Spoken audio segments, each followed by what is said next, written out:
I'm Alan Barton. I'm the writer-director of the new play Outrage. And if you want to find out more about what's going on with Outrage, and you'll listen to the rest of the interview, it's good. Well, I guess I first fell in love with theater. My older brother is very involved in musical theater and has been for a long time in New York. And I can remember when I was, I'll date myself quite specifically, but I was 8 years old and it was 1976. And he took me to New York City, where he took me to see the original A Chorus Line and the original Chicago with Cheetah Rivera and Gwen Verdon. And, so picture an 8-year-old seeing Chicago. I had no idea really what that story was about, but man, the music was cool and all these lights were cool. And he took me to Hello Dolly in Boston. We grew up in the Boston area, and anytime a big musical came through Boston, which was pretty frequent, he would take me to see, Hello Dolly, Fiddler on the Roof, everything. He was obsessed with getting me into musical theater because he loved it. So I had a very early exposure to theater, mostly through musical theater. I didn't see straight plays until later on in high school or even college. But it started early. And then my artistic training is musical. We have a musical family, and I started taking piano lessons when I was 4. So I was doing classical piano, and then I was playing piano for the musical theater productions that were happening at the school. I was like the rehearsal and production pianist for the school productions. And that became kind of this unintended foundation of theater training, because as the rehearsal pianist, you sit there week after week, day after day, week after week, watching shows being put together and kind of putting together a language of what works, what doesn't, who's good, who's not, from all aspects, who's a good director, who's a good actor. Not intentionally, but you're just absorbing all of this because you're just sitting there watching, waiting for the cue. Like, okay, I got to play now.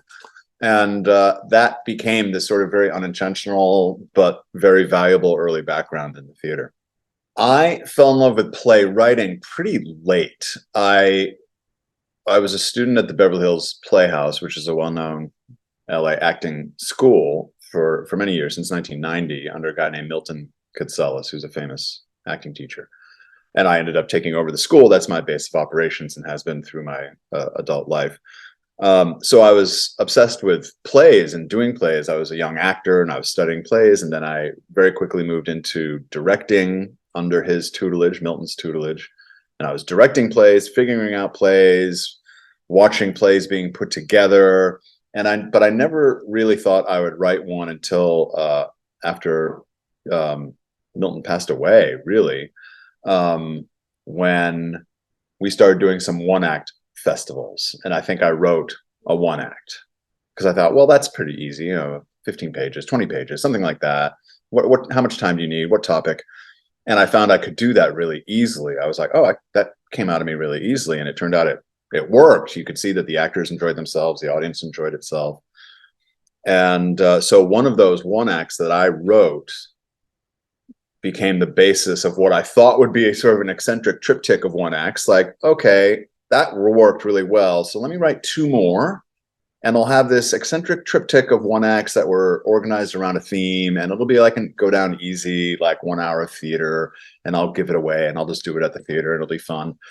And I gave it to a guy who was the producer of the theater company over there at that time. And he said, talented guy, a very talented producer, a guy named Gary Grossman. And he was like, you got a problem. And I was like, what's the problem? He goes, you got a problem. I want to find out what happens to these people. And I went, huh. So you mean you want me to write an act 2? And he was like, yeah, I want to find out what happens to these people. And I went, And it was just sort of this weird assignment in a way, oh, he wants an act 2. I wonder what an act 2 would be. And I thought, oh, you know what? What if, it ends, act 1 ends with his girlfriend that he's proposing to, and she tells him she's actually pregnant, which they didn't intend to have happen. What if we take that a year or 2 down the road? She has the baby, but he was never ready for that. And she grew up as moms have to, but he didn't the way he should have. And I was like, huh. And I wrote this like act 2 that was really much more anchored, much more real than the 3 one acts that formed the basis of act 1. So that was my first play, and that ended up actually doing pretty well. And that's when I started thinking, I might be able to do this. And so the current play that is running now, Outrage, is my 5th full-length play in 13 years. So it usually takes me anywhere between 2 and 5 years to figure out if I have something to say about a topic and get to it. But that's how it came about with playwriting in me. Theater is a unique and it's just a unique experience because it unfolds in front of you. It's right there. We have gotten so used to even this format, which is applicable and useful to do this on Zoom, to get people who are far away to be able to talk like we do. But we've gotten so used to phones and Zoom and video and Netflix and, and it's all at a distance. And particularly especially with what's happened to us over the last 3 years since COVID, everything was at a distance. Everything was remote. Everything was contactless, like contact free was like a selling point, which I was mortified by. I was like, what? I want contact. I don't want contact free. I want contact. And with theater, it's right there in front of you. And in a way, the more intimate the theater, the more in front of you it's happening. And there's no substitute. There's no CGI. There's no games being played in terms of reality. It's either there and believable in front of you or it isn't. And there's something so immediate about that for the audience, I think, whether they know it or not. The fact that it's right there gives a sense of excitement that may not occur even if you're seeing Top Gun 2, which was a terrific movie, taking nothing away from what they did, and the excitement of an experience like that. But theater is its own excitement because there's no CGI. It's right there. They can't lie to you. They got to be honest, or they have to try to be honest, and then you see bad theater, and the feeling is that no one's being honest, either with the point of view of the writing or with the acting, and there's that immediacy that kind of gives it pass-fail right away.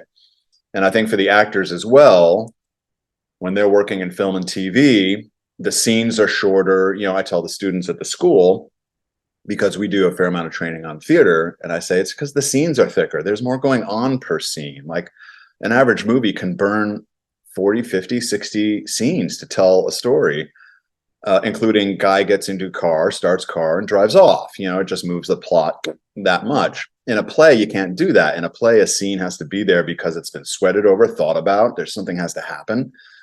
And if something doesn't happen and everyone is up to their game, that scene is cut in the development process. Like nothing's happening here. Why is this here? We don't have the time. We've got 4 scenes, 6 scenes, 8 scenes to tell a story in 90 minutes, 2 hours, whatever. So these are rough numbers, but I'm just saying more per scene happens in a play just by the math. And hence the actor gets to go on more of a ride per scene. And that immediacy of there's no cut, man. No one's going to yell cut. Like you have to make your way through it. And ideally you're well enough prepared that is not a challenge, but things happen, props go missing, someone forgets a line, something happens in the audience, you get distracted, and you have to surmount and continue through those moments and continue to tell the story. You can't crash the play. And there's something exciting about that. And the director is behind in the back getting drunk with the playwright or across the street at the bar, because once that curtain opens, you got no control, director and playwright. The actors are really either doing it or they aren't. So it's I think most actors would tell you there's no substitute for the excitement of live theater. There may be a substitute for the paycheck, without question. But there's no substitute for the excitement. The idea for Outrage came to me in 2018. I was between projects. I had done a play called Disconnection, which was about Scientology, which I knew something about through various things that is too long a story for this format. But it was a serious play, and I was taking it on, and it was controversial and provocative, and it was getting a lot of attention. But it was the tone was dramatic. Then immediately after that, I was sort of commissioned to write another play by someone who had seen Disconnection. And that play was was also kind of a nonfiction story about a doctor who was dying of cancer, and he was processing his death in this very interesting way. And the New York Times wrote about it, and that's how this producer found out about it. And then he commissioned me to write it. And we were on this journey of interviewing and research and trying to get this thing just right. But man, these were serious topics. And I was yearning in that time around 2018 during that development process to be just kind of irreverent and funny, which I was with Engagement. And my play Years to the Day is much more kind of like whip smart, clever, funny dialogue, right? And I was missing that because I was kind of constrained by the nonfiction nature of these stories to get it right and to be serious. And you can't be glib about this stuff. You got to get it right. So I wanted to be funny. So I wrote at that time a play called Outrage. It was, again, kind of like what I was talking about with my first play, Engagement, a humorous excursion. I was like, a guy like me, straight white guy, middle-aged, trying to get through a single day in Los Angeles. I got 3 kids. The schools are crazy. The bureaucracy is nuts. The wokeness was kind of making me crazy. The political correctness over here. And it was kind of a sly, comedically oriented journey, like a day in the life of a guy like me. And I figured there are other guys like me, maybe not in Los Angeles as much, but around the country who probably could relate. And so I wrote that, and it was, again, kind of, I envisioned a 1-act, 80 minutes, something funny in and out. But then as I was conceiving of like producing or getting that mounted somehow, the other play, the cancer play, Circling, suddenly got a bit of traction. There was this opportunity. I could stage my own version of it. I could cast my actors. I could use my theater, because we have been doing just stage readings with highly professional people whose availability was this and that. And I was, again, kind of not as in control as I normally am. But the producer said, hey, why don't we, the two of us were like, how about if I mount it with my people, my theater, and we get a real version of this play that people can see. Workshop production. We won't charge money. We won't get reviews, but people can see it because they wanted to get this thing to New York, to Louisville, to Chicago. I mean, they were really serious about getting that play out there. And that happened. We opened February of 2020. Does that date sound familiar? We closed March 15 of 2020. Does that date sound familiar? We were the last, I'm pretty certain we were the last live performance in Los Angeles. I mean, people were running for the metaphorical and literal hills. They were battening down the hatches. They were locking themselves in. And there I was, like, doing my last production, my last night of this show. And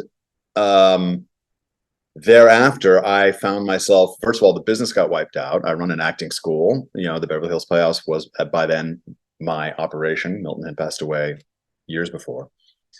The business was wiped out overnight, gone. Three cities, LA, San Francisco, New York, 300 actors, 300 students, management, staff, an operation, gone overnight, wiped out. And that's 30 years of my life at that time. So I was reeling. I was really shaky because I didn't know if we'd be able to come back. Economically devastating. And then that summer, the George Floyd riots happened. And I found myself at the epicenter, unintentionally, of a mass, like a volcano of agitation and then just hatred over Black Lives Matter and what was perceived to be my not saying enough, not doing enough to address those issues at that time. Now, from my angle, I was like, hey, listen, my 30 years of my adult life that was spent on this business, participating in it, learning it, being a protege of the guy who wrote it, ran it, and then taking it over and dealing with, that 30 years, that shot you've got at what you do with your life is gone. I'm trying to deal with that. I'm sorry. I'm not addressing this other thing because that's not my fight. My fight is my school right now, my business. It got shut down and I don't know what to do. Anyway, it was perceived I was being insensitive. If you remember that summer, things were very volatile, like just throw a match and you were going to just set off a conflagration. And that's what happened. I found myself at the sort of canceled. Some people took real umbrage at what they considered my lack of response. They lit a torch, a metaphorical torch, called me a racist, put it on social media. It started a firestorm of cancellation and acrimony. And you could have accused me of killing John F. Kennedy. You could have accused me of the Lincoln assassination, and it would have passed muster. Everyone was accusing me of everything. It was just this insane moment. Very shocking. Anyone who is listening to this who maybe has gone through a cancellation event, it is a shocking, unsettling, scary thing to go through. And it was a real test of friendships. A lot of friendships that did not pass the test at that moment for various reasons. Not saying right or wrong, just didn't pass the test, didn't pass what was needed at that moment. So it was this very shocking, alienating, crazy thing about which I could not write one word. People would say, like, gosh, are you going to be writing? I mean, you must be so, wow. Are you writing? I'm like, I'm not doing anything. I'm drinking, I'm walking the dog, and then I drink, and then I walk the dog. So it was there as this major event in my life. And I generally am writing about things that happened to me that I think might be interesting to others. You know, I think a lot of writers start there, like, hey, this thing happened to me. I find that interesting. I'm pissed off. I found that hilarious, whatever. You know, I talk to the students, student writers, and I say, hey, listen, what is moving your pen? What is the thing that is moving that pen across the page? Because it better have a point of view, and it better have something of you in it. But there better be a reason to move that pen, other than just that you think you can sell it as a pilot. Because that life won't mean as much as when you're moving it for a purpose. So certainly I had a reason to move a pen, but I couldn't do it because I was too close and I was too pissed off. And I had to save the business, which I ended up being able to do in large measure. So anyway, this is a very long answer for which I apologize, but there's a lot going on here in terms of what Outrage became. So this 2018 glib thing about a guy like me goes through my day and it's like, hey, the school board, it's really bureaucratic and silly. That wasn't going to cut it anymore. Like, this thing had happened and I felt it had to be talked about, because not because of me, but because you can see it in society. People are being canceled. People are canceling their friends, their family, over Trump, over COVID, over masks, over vaccine, over just general agitation about, like, everything was so highly evaluated that if you didn't agree with me, you had to get out of my life. And I found that fascinating and dangerous and scary. And I thought, that's what I'm writing about. That's what Outrage is now. And I went back to the 2018 play. I cut out all the super glib stuff. And I realized the structure of it, like, it's my story. It's a guy who had a certain life in the arts and in theater and in LA, and gets canceled in this moment. And then act two are the ramifications of that. Like, the structure came to me. I just went, oh, that'll work. And then you start moving the pen. So that's a super long answer, but it's a complicated story about how Outrage came about. It wasn't just like, hey, I woke up one day and I thought, hey, I'll write about cancellation. It was a big thing that happened to me, and then I saw it happening to others, and I was having really interesting conversations with people, good ones, bad ones, agreement, disagreement. And I just thought, I haven't heard this. I haven't heard this dramatized. I don't hear it in the theater. I'm not seeing it on TV. No one's writing about this, certainly not from the standpoint of a guy who went through it. And so I just went, I think I got something there that I have to offer to the space. And when I think I have that, then I can start writing. The world of Outrage is, in the script, I said it's 45/COVID adjacent. And the reason I did that is because I couldn't be locked to the timeline of 2020. Because, look, we were all locked down. So there was not a lot of people talking in person, which is not makes it tough to do a play. Like, there's a bunch of people and they're all locked in their rooms. Like, I don't want to do a play about that. Everyone was in their masks, and I don't want to do a play about people in masks. The events in terms of George Floyd, that is not an event that I felt could be argued about. Like, it was just too horrific and too clear. So I was like, I need to create a parallel world where these events can be arranged the way I want them to be.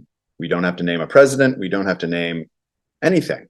But it's a parallel world to contemporary Los Angeles, and that's where we are in the time range of 2020 to 2022. But the events are not actual calendar specific, like documentary style. I fabricated events and sequences so I could tell the story. The opening of Outrage is basically, again, a guy like me, an acting teacher, a writing teacher, and the smoke detectors in his house aren't working, which was in my original concept of Outrage, of it being like a whimsical, hey, try to get through your life. I had written this scene about the smoke detectors not working because my smoke detectors weren't working, and it was hilarious and like driving me nuts. I was like, there's a scene in there. I've never seen someone talk about this issue with the smoke detector. So in this play, it's more of a metaphor for the events about to come. Like the smoke detectors are failing. So what could that lead to? A fire inspection is alluded to. Just certain things to plant where we're heading. But it's a teacher, a writing and acting teacher, and he's delivering a critique, and a student has written a scene, and it's about how she was on a blind date with a guy who voted for the current president. I just call him the current president.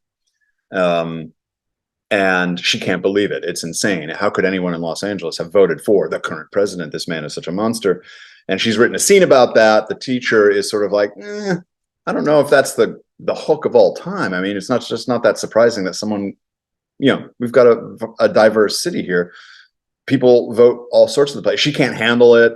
So it unfolds over a certain 72 hours, basically, of the class where he delivers this critique. The smoke detectors are not working at his house. Elaine is a friend of the student he's critiquing is a friend of his wife's. The three of them meet at the house about this critique, trying to solve it. And I created this kind of fugue that goes in and out of these realities to kind of unload a lot of basic information in a way that I thought was interesting and not too expositional.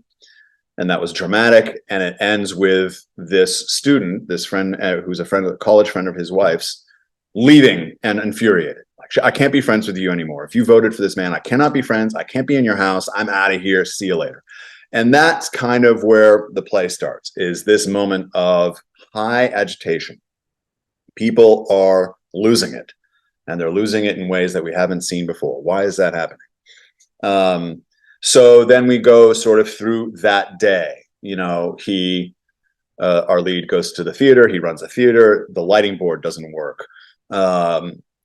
Just again, certain things that act as metaphors for it's about to all come down, and he has a fight with the guy he is working for, or a strong conversation with the guy that is a student and he works for about someone who's applying to the program. And they get into this sort of discussion about race and justice. And are people really upset about it when well-to-do white middle-class people are really upset about racism? Are they really upset about racism, or are they signing up for club membership? I think personally in LA, this is one of my more provocative opinions, I guess, that a lot of people who are signing up for the racial justice crusade are signing up for club membership. They want to be in the club of rightness, goodness, virtue. And anger is as I say in the play, anger is your membership fee. And so they have that discussion. Then the verdict comes in, right? There's a trial going on about a cop and a bad shooting. That is a fusion of kind of Trayvon and Michael Brown in terms of actual nonfiction cases in the last 10 years. So I created something that could be argued about. And then Ethan, who's the lead character, goes home. He gets into a big fight with his sister-in-law, the guy who's fixing the smoke detectors. His wife comes in, and again, the play's called Outrage. Everyone is outraged. Everyone is getting into it about these events, the events of the world, and his opinions, his inability. The verdict comes down, and this cop gets acquitted, and of a bad shoot. And basically, the end of the act is the cancellation of this teacher by a bunch of students, sort of mirroring what happened to me in 2020. And then Act 2 is the consequence. 2 years later, what happens to him? What has happened to him psychologically? What happened to him with his friends? What happened to him professionally? And then I covered that ground in Act 2. So basically, Act 1 is the setup of his life, the moments of Los Angeles, current Los Angeles, and it's getting noisy, it's getting angry. There's a incendiary criminal case going on, and ignition, fire, everything burns up, friendships burn up, buildings burn up. And then Act 2 is, then what happens because that happened? And that's basically the world of the play. So it's contemporary Los Angeles. I think you're going to hear, certainly people in Los Angeles will recognize the city and the conversations being had. And I think part of it is that I wanted to talk about my little corner of show business in a real way. because there's the Kominsky method acting class and there's the Barry acting class, and I love those two shows. But usually when acting classes and the study of acting and this kind of conversation is portrayed, it's not really portrayed, I think, with great honesty. It's portrayed for comedic effect. It's generally the actors are buffoonish and silly.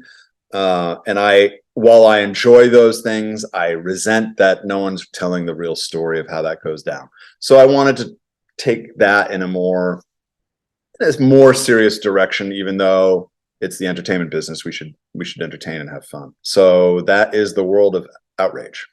Well, the main themes of Outrage are, the lead character at one point says, have you ever thought about what we're doing to ourselves and what we are becoming? And in the moment, it's funny because he's talking to his sister-in-law who's going ape shit on Facebook. She's annihilated. She's in this fight with a guy on Facebook about this police shooting and this trial and this verdict.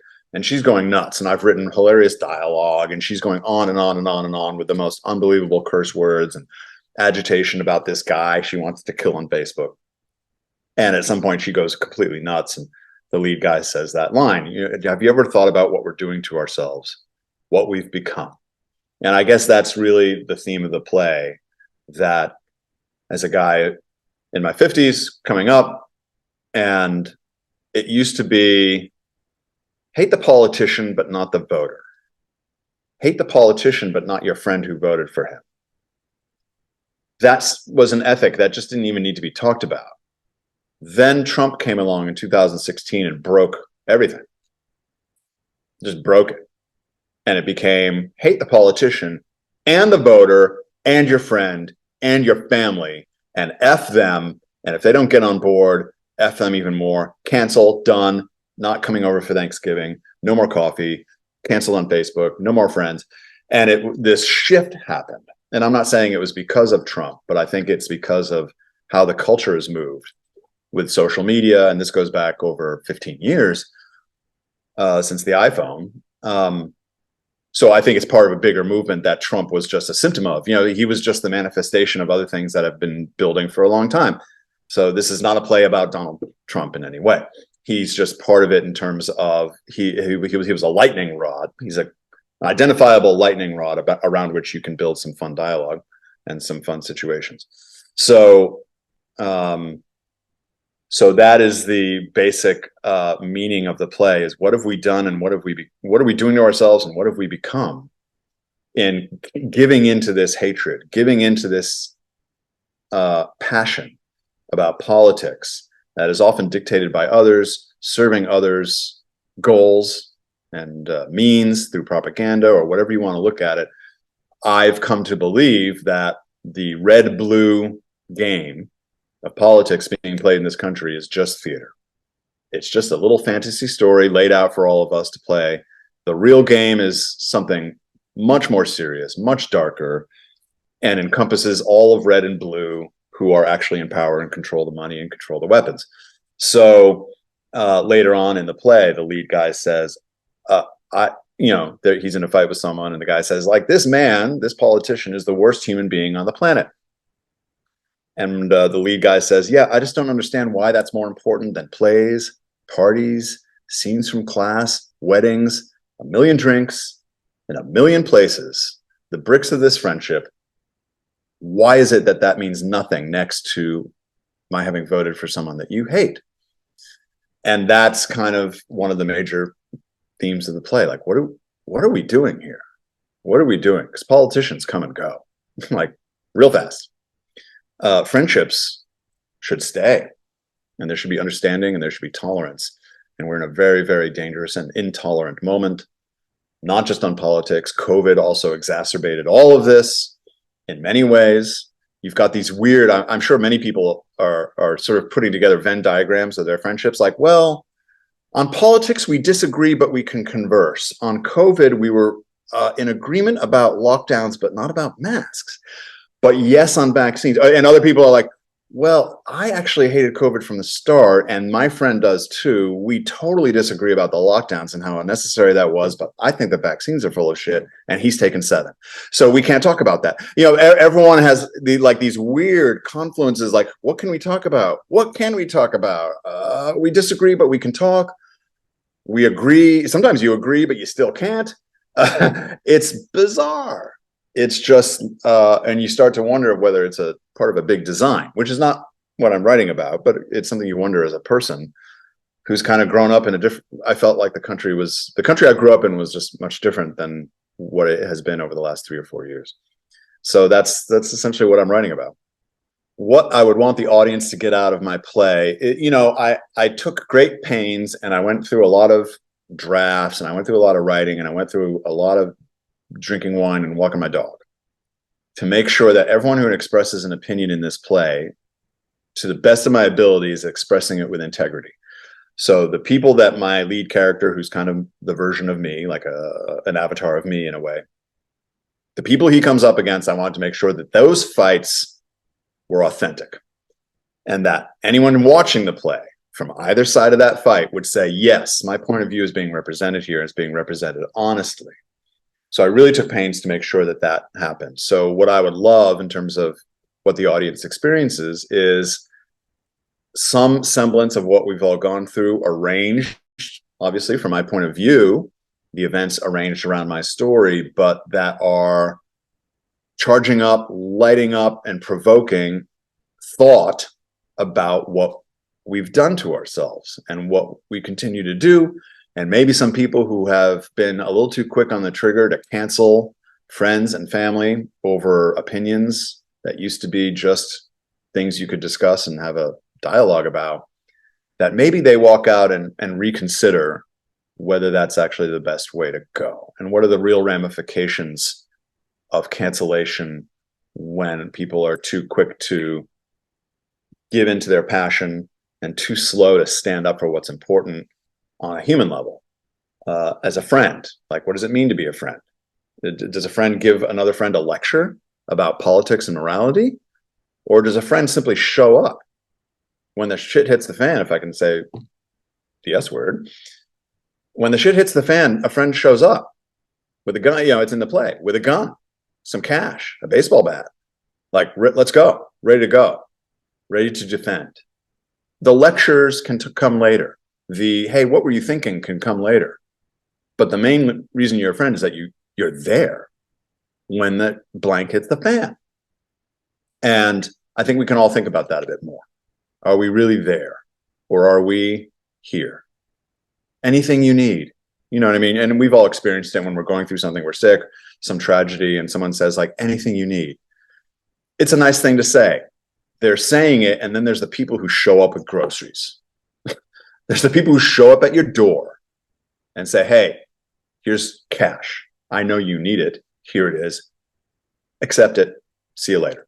Like, there's a difference there. And I guess I'm trying to advocate for a certain kind of relationship between people, and not one that's just conducted on social media and serving the moral virtue and the tribal membership, because LA is kind of a tribal city. And I think people are giving up a lot to be a part of some of these tribes. So that's kind of what I'm writing. Why should people come? I believe that the feedback I'm getting, which I'm very grateful for, the reviews actually have been largely positive, which I was not expecting. I am taking on what I consider to be a very rigid and boring intellectual life in Los Angeles culture.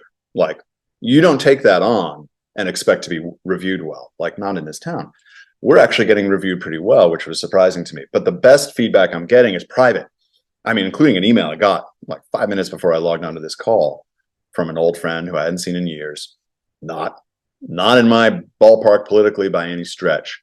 And that's what's fun, is that they're writing and they're saying, man, I'm still thinking about your play. 10 days later, I'm still talking with my wife about your play. I'm going to come back and bring some friends.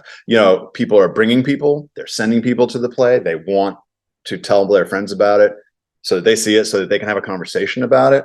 And I think that is what theater should do, man. Like, theater shouldn't be pandering to the easiest. One guy emailed me, as a TV writer, actually, talented one, and he said, when people write these plays about whatever the current moral supposed dilemma is, tolerance for this person, that race, this orientation, whatever, and it's a play about, the safest stuff that you can argue in liberal culture these days. He called it bravery on the cheap. He says it's like taking a brave stand against crib death. You're not risking anything. And what he appreciated is you're risking everything to say what you're saying in this play. And he says that's what theater should do. And so why should people see the play? Because I don't think you're going to hear what is being talked about here anywhere else. And I'm not trying to say that as some egotistical thing, like only I could possibly. At this moment, I haven't seen it. I'm not hearing it. I haven't heard about it. A play that is talking about these issues in this way, in a provocative way. It's called Outrage for a reason, but you're going to be fine. You're going to come out of intermission and you're going to be talking. You're going to come out at the end. You're going to be talking, thinking. And that's the feedback I'm getting privately and from people after the play. People are sticking to it. They're hanging around the theater. When you do enough of these things, you can tell, like, are people sticking or are they running? No, people are sticking outside the theater. They're talking. They want to meet me. They want to talk to the cast. And that's a good sign. So I think that's why you come, because hear something different. Go to hear something different. My name is Alan Barton. I am the writer and director of a new play called Outrage. And I implore anyone, come out and hear a new conversation about what's going on in this world. It's not a conversation that you have heard in the theater. I can almost guarantee it. You haven't heard it on TV. Not the way we're talking about it down there with this show. And I'd love to see you there.